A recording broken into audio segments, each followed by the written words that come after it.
அறிவோம் ஆன்மீகம். நல்ல நாள் பார்ப்பது எப்படி? ஒவ்வொரு காலகட்டத்திலும் அவரவர் குடும்பங்களில் புதுமனை புகுதல், காது குத்துதல், திருமணம், மஞ்சள் நீராட்டு, சீமந்தம், இந்த மாதிரி ஏதாவது ஒரு சடங்குகள் நிகழ்ந்து கொண்டேதான் இருக்கும். அப்படிப்பட்ட சமயங்களில் அனைவரும் தினசரி காலண்டரையோ அல்லது பஞ்சாங்கத்தையோ பார்த்துத்தான் நாள் குறிப்போம். ஒரு சிலர் ஏதாவது ஒரு ஜோசியர் அல்லது கோயில் குருக்களிடம் கேட்டு நல்ல நாள் குறிப்பார்கள்.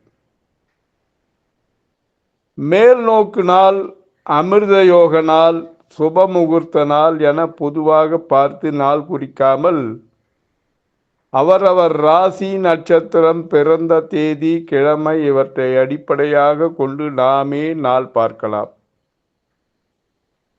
நாள் என்ன செய்யும்? நாள் என்ன செய்யும்? வினைதான் என் செய்யும், என்னை நாடி வந்த கோல் என் செய்யும், கொடும் கூற்று என் செய்யும் என்று அருணகிரிநாதர் கந்தள அலங்காரம் பாடல்ல பாடியிருக்கார். நாள் என் செய்யும், வினைதான் செய்யும், என்னை நாடி வந்த கோல் என் செய்யும், கொடுங்கூற்று என் செய்யும் அப்படின்னு அருணகிரிநாதர் கந்தள அலங்காரம் பாடல்ல பாடியிருக்கார். நாள், வாரம், திதி, நட்சத்திரம், யோகம், கர்ணம் ஆகிய 5 உறுப்புகளும் சேர்ந்ததே ஒரு பஞ்சாங்கம். நாள், திதி, நட்சத்திரம், யோகம், கர்ணம் ஆகிய 5 உறுப்புகளும் சேர்ந்ததுதான் பஞ்சாங்கம். இந்த 5 அடங்கிய பஞ்சாங்கத்தில் முதல் அங்கமாக வருவது 7 வாரம், அதாவது 7 கிழமை. முதல் அங்கமாக வர்றது 7. அது என்னன்னா, அதாவது வாரம், 7 கிழமை அல்லது நாட்கள். கிழமை அல்லது நாட்கள்.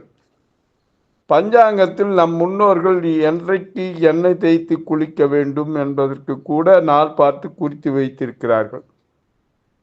எண்ணெய் தேய்த்து குளிப்பதற்கு கூட எந்த நாளில் எண்ணெய் தேய்த்து குளிக்கலான்னு எழுதி வச்சிருப்பாங்க பஞ்சாங்கத்தில். ஞாயிறு, திங்கள், புதன், வியாழன், வெள்ளி ஆகிய கிழமைகள் திருமணம், ஓமம், சாந்திகள் போன்ற நற்காரியங்கள் விசேஷமானவை. இது திருமணம், ஓமம் செய்யறதுக்கு, சாந்திகள் செய்யறதுக்கு என்ன கிழமைனா ஞாயிறு, திங்கள், புதன், வியாழன், வெள்ளி ஆகிய நாட்கள். செவ்வாயும் சனியும் தவிர. செவ்வாய் நெருப்பு கிரகம் என்பதால் செவ்வாய்க்கிழமை அக்னி சம்பந்தமான செயல்களுக்கு உரியது. செவ்வாய்க்கிழமை அக்னி சம்பந்தமான செயல்களுக்கு உரியது. சனிக்கிழமை இயந்திர சம்பந்தமான பணிகளுக்கு உரிய நாள். ஞாயிற்றுக்கிழமை சூரியன் ஆரோக்கியத்தை அளிப்பவன். ஞாயிற்றுக்கிழமை சூரியன் ஆரோக்கியத்தை அளிப்பவன். அதனால் நீண்ட கால பிணிகளுக்கு மருத்துவர் ஆலோசனை பெற்று மருந்து உண்ண ஆரம்பிக்கலாம். இந்த ஞாயிற்றுக்கிழமையில வடக்கு திசை நோக்கி பயணம் செய்யலாம். அரசு பணி தொடர்பான விஷயங்களுக்கு உரிய அலுவலர்களை நேரில் சந்திக்கலாம் இந்த ஞாயிற்றுக்கிழமையில. திங்கட்கிழமை தென் திசை நோக்கி பயணம் செய்யலாம். கிரகப்பிரவேசம் நடத்தலாம். காது குத்தல், பெண் பார்த்தல், ருது சாந்தி செய்தல், அதாவது சாந்தி முகூர்த்தம், சீமந்தம், விருந்து உண்ணல் போன்ற விஷயங்களை செய்யலாம். என்னைக்கு? திங்கட்கிழமை.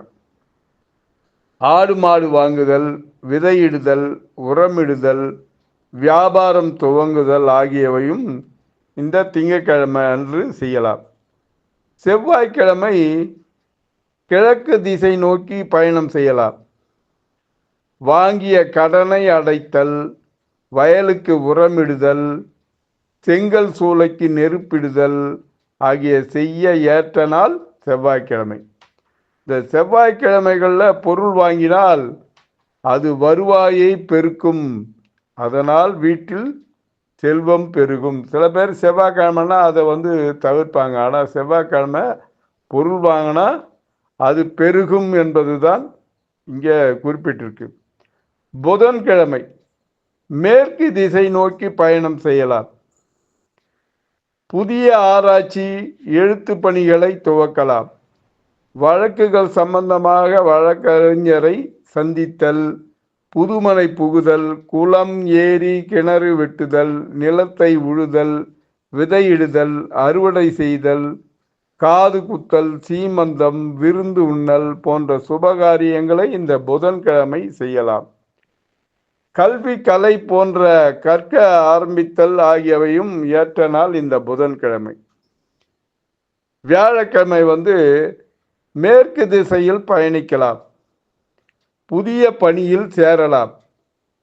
வங்கி பணிகள் கவனித்தல், பெரிய மனிதர்களை சந்தித்தல், சீமந்தம், ருதுசாந்தி, காது குத்தல், கிரகப்பிரவேசம், விவசாயம் சம்பந்தமான பணிகள் இவற்றை செய்ய ஏற்ற தினம் வியாழக்கிழமை. வெள்ளிக்கிழமை வடதிசை நோக்கி பயணம் செய்யலாம். பெண் பார்க்க செல்லலாம். காது குத்தல், சாந்தி முகூர்த்தம், புதிய வாகனங்கள் வாங்குதல், நிலத்தினை உழுதல், உரமிடல் இவற்றை செய்ய ஏற்ற நாள் வெள்ளிக்கிழமை. சனிக்கிழமை தென் திசை நோக்கி பயணம் செய்யலாம்.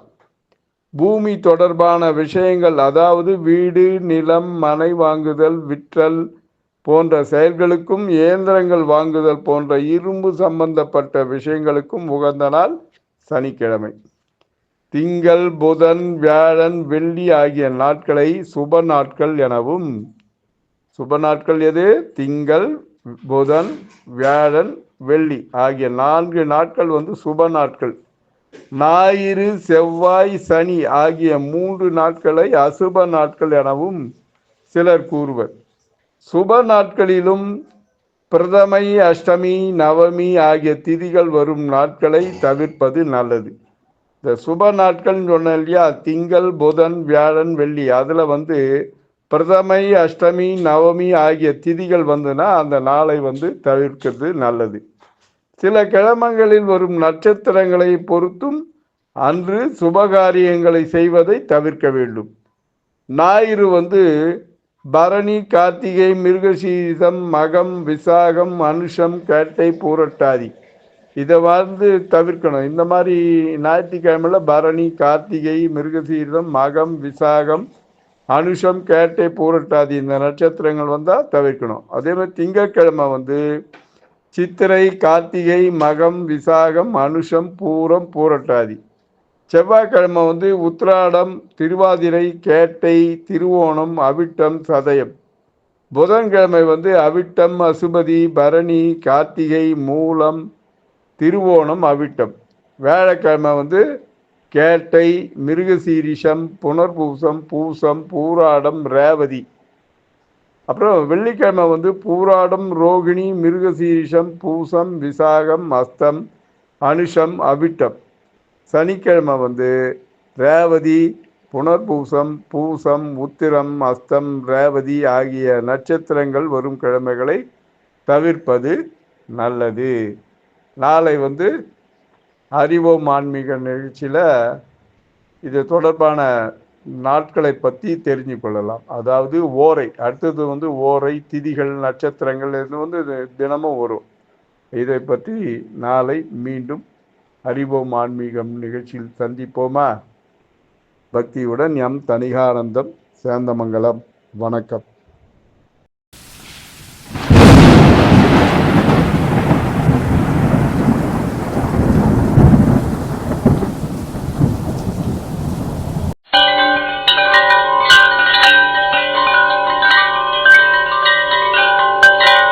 தணிகை டிவியை லைக் பண்ணுங்கள், ஷேர் பண்ணுங்கள், பெல் பட்டனை ப்ரெஸ் பண்ணுங்கள். தணிகை டிவியை சப்ஸ்கிரைப் பண்ணுங்கள். வணக்கம்.